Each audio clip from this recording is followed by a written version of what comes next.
This passage continues what we're going to see for some time in the book of Acts, Paul being caught between the message of the gospel that he is trying to proclaim and the powers of the religious elite to which he belongs and the Roman government. He's being passed between these powers in this text. But there's something I want you to see here, because it's a really humorous part of the text that you might miss if you just read through it without noticing.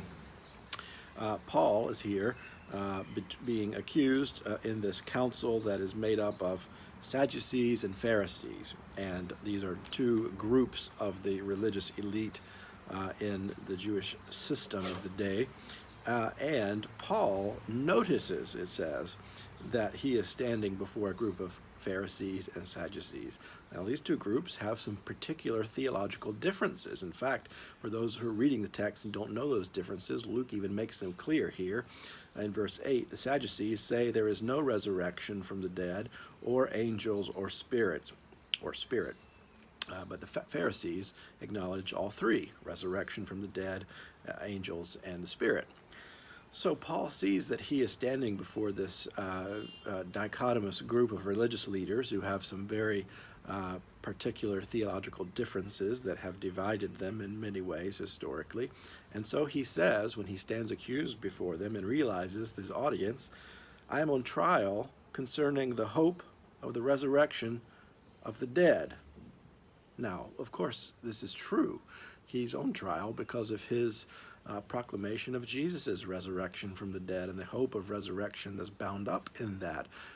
But what he says to this group is touching on one of their distinct theological differences, the belief in a resurrection from the dead, and he sets them to arguing with one another.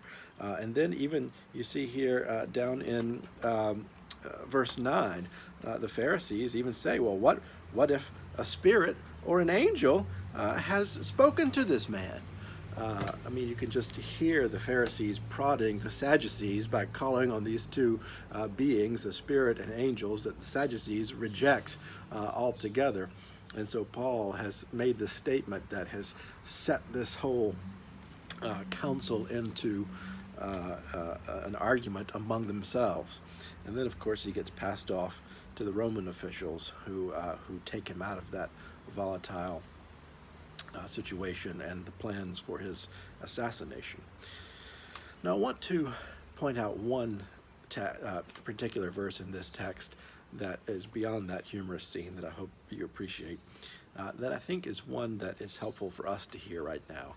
Paul is called up in the midst of a very difficult time in his ministry, in his life, not knowing what the future will bring.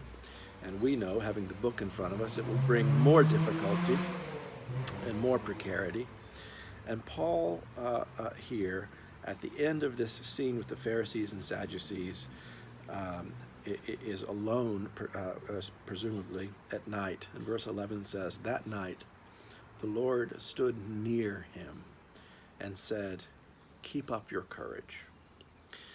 And while we can't, most of us, imagine the kind of difficulty that Paul experienced, we are experiencing our own kinds of difficulties right now in the midst of this pandemic and in all of the death that is brought to our country. As I'm filming this video today, that number nears 100,000, as the New York Times just published.